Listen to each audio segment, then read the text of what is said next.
7 मई 2025 की सुबह लगभग 7:30 बजे के आसपास का वक्त हो रहा था। जम्मू कश्मीर का एक इलाका लगता है पूंछ, उसी का ही एक गांव लगता है कलानी। 10 साल के जैन खान, 12 साल की उसकी बड़ी बहन जोया खान होती है, अपने पिता रमीज खान के साथ और अपनी अम्मी के साथ कहीं जा रहे थे। इसी बीच में पाकिस्तान लगातार गोलीबारी करना शुरू कर देता है। जहां पर आम लोग रहते हैं, बुजुर्ग महिलाएं होती हैं, बच्चे होते हैं, उनको वो निशाना बनाना यहाँ पर शुरू कर देते हैं। इसके पीछे की वजह मैं आप लोग को बता देता हूँ कि 22 अप्रैल 2025 की दोपहर लगभग पहलगाम के पास जो वेस्टर्न घाटी है, जिसे मिनी स्विट्जरलैंड भी कहा जाता है, वहां पर धर्म पूछकर 25 हिंदुओं को आतंकवादियों ने मार दिया था, जो कि पाकिस्तान के ही आतंकवादी थे। अब इसके लिए लगभग 15 दिन का समय लगता है और एक ऑपरेशन तैयार किया जाता है भारत की तरफ से। नाम रखा जाता है ऑपरेशन सिंदूर, और इस ऑपरेशन में आतंकवादियों के 9 ठिकानों को बिल्कुल पूरी तरीके से बर्बाद कर दिया जाता है। लेकिन पाकिस्तान ने इसके बाद सोचा कि क्यों ना जो आम लोग हैं, जो शहरी लोग हैं, जो बच्चे हैं, जो बुजुर्ग हैं, उनको निशाना बनाया जाए, क्योंकि हमारे भारत में कोई आतंकवाद तो रहता नहीं है, ये पूरी दुनिया जानती है, तो वो किस पे अटैक कर सकते हैं। उन्होंने यहाँ पे अटैक किया मासूम लोगों पर, मासूम बच्चों पर। बेवजह उन्होंने गोलीबारी और बम गिराना यहाँ पर शुरू कर दिया, मिसाइल दागना शुरू कर दिया, और जो आम लोग थे वो मारे जा रहे थे। लगभग 15 से 16 लोग इसी तरीके से बेकसूर जो थे वो मारे जाते हैं। लेकिन भारत ने फिर जवाबी कार्रवाई की, और जवाबी कार्रवाई के बाद 8 मई 2025 के दोपहर लगभग 1 बजे के आसपास का वक्त हो रहा था। पाकिस्तान की संसद सत्र चल रही थी, और संसद सत्र में एक सांसद, पूर्व सैन्य अधिकारी मेजर ताहिर इकबाल, वहां उन्हें रोते हुए देखा गया। उनका वीडियो सोशल मीडिया पे बहुत तेजी के साथ वायरल भी हो रहा था। वे कह रहे थे कि अल्लाह उनके मुल्क की हिफाजत करे। अभी तो भारत ने ठीक से यहाँ पे युद्ध भी शुरू नहीं की है, वो तो बस एक छोटा सा ट्रेलर था जो कि आतंकवाद के लिए ये यूज किया गया था, और इसी में ये यहाँ पे रोने लगते हैं। आखिरकार ऐसी क्या जरूरत आ पड़ी थी कि सांसद को संसद के अंदर में रोना पड़ रहा है और अपने ही मुल्क की हिफाजत की मांग करनी पड़ रही है। आखिर भारत ने ऐसा क्या कर दिया था, चलिए जानते हैं। आज की कहानी के माध्यम से इसी को जानने की, इसी की समझने की कोशिश करते हैं। नमस्कार, मैं मुकेश। आज की जो सच्ची घटना मैं आपको सुनाने जा रहा हूं, दरअसल ये सच्ची घटना बुधवार गुरुवार की रात, यानी कि 7 और 8 मई 2025 की रात की ये बात है। पाकिस्तान की तरफ से भारत के 15 सैन्य ठिकानों को निशाना बनाया गया था।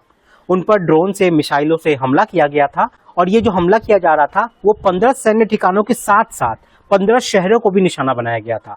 वो 15 शहरों के नाम अगर हम बात करें तो अवंतीपुर, श्रीनगर, जम्मू, पठानकोट, अमृतसर, कपूरथला, लुधियाना, आदमपुर, भटिंडा, चंडीगढ़, नल, कलौदी और भुज जैसी शहरें इसमें शामिल थे।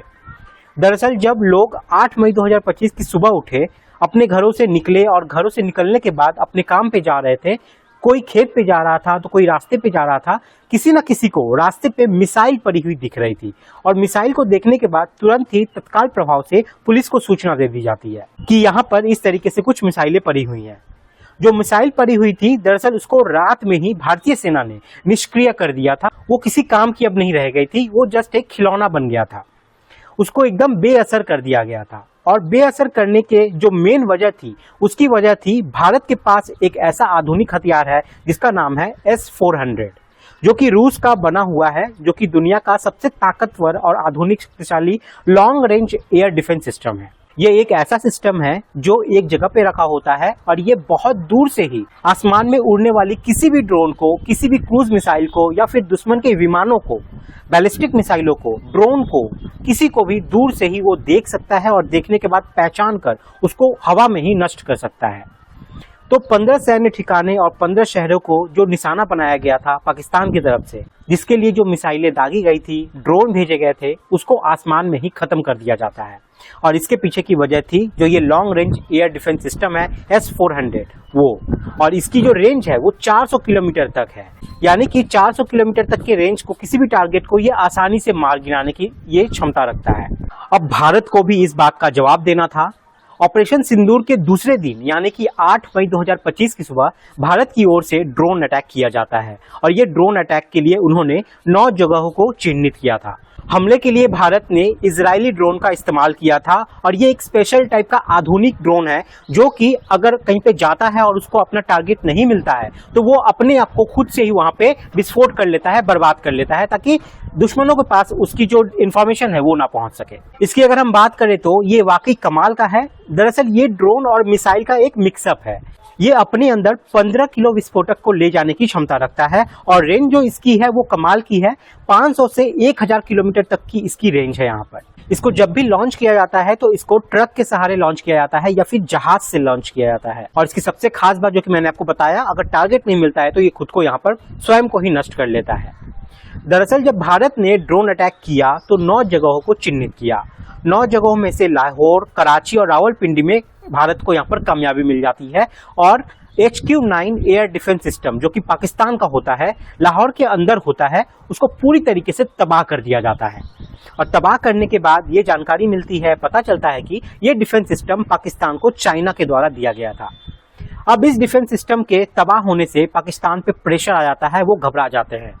पाकिस्तान के सेना प्रवक्ता लेफ्टिनेंट जनरल अहमद शरीफ चौधरी ने 8 मई को दोपहर को ये कहा था कि भारत ने पाकिस्तान पर ड्रोन से हमला किया, 9 जगहों को निशाना बनाया। पाकिस्तान ने भारत के लगभग 50 ड्रोन को मार गिराया है, जबकि इसमें थोड़ा सा सुधार करने की जरूरत है। ये जो इजराइल ड्रोन के जो भेजा गया था उसकी खास बात यही थी कि टारगेट नहीं मिलने पे वो खुद को स्वयं ही नष्ट कर लेगा। लेकिन यहाँ पे पाकिस्तान झूठी बात, अफवाह फैला रहा है कि उन्होंने इसे मारा है, उन्होंने इसको नष्ट किया है, जबकि इस बात का उनके पास कोई प्रूफ भी नहीं है। लेकिन हमने प्रूफ दिया है कि ये जो ड्रोन है ये खुद से खुद को नष्ट कर सकता है। पाकिस्तान के प्रवक्ता लेफ्टिनेंट जनरल शरीफ 8 मई को उन्होंने घोषणा करी थी कि ये जो सारे ड्रोन आए थे इन सब ड्रोनों से उन्हें काफी ज्यादा नुकसान भी हुआ है। इधर भारत का ये दावा है कि भारत ने HQ-9 एयर डिफेंस सिस्टम जो कि लाहौर के अंदर है उसे पूरी तरीके से तबाह कर दिया गया है और इसके बहुत सारे प्रूफ भी भारत ने दिखा दिए हैं। दरअसल ये सब चीजें जो चल रही थी इसके पीछे की जो मेन वजह थी वो ये थी कि 22 अप्रैल 2025 को पहलगाम के वेस्टर्न घाटी के अंदर जो सैलानी वहां घूमने के लिए आए थे तो वहां 3 आतंकवादियों ने, जो कि पाकिस्तान के आतंकवादी होते हैं 3, साथ ही और भी 2 होते हैं, इन लोगों ने मिलकर वहां पे गोलीबारी की। वहां पे जो टूरिस्ट थे उनका धर्म पूछकर हिंदुओं को चुन चुन कर उनको मारा जाता है। अब इसके बाद पूरे देश भर में इस बात को लेकर एकदम हंगामा खड़ा हो जाता है। फिर भारत की सरकार इसके एवज में एक अभियान चलाया। अभियान चलाने के बाद पूरी तरीके से तैयारी की जाती है और तैयारी करने के बाद पाकिस्तान को जवाब देने के लिए उन्होंने 9 आतंकवादी ठिकानों को निशाना बनाता है। याद रखिएगा, आतंकवादियों को निशाना बनाया था, ना कि वहां के जो जनसंख्या, जो बच्चे होते हैं उनको बनाया था।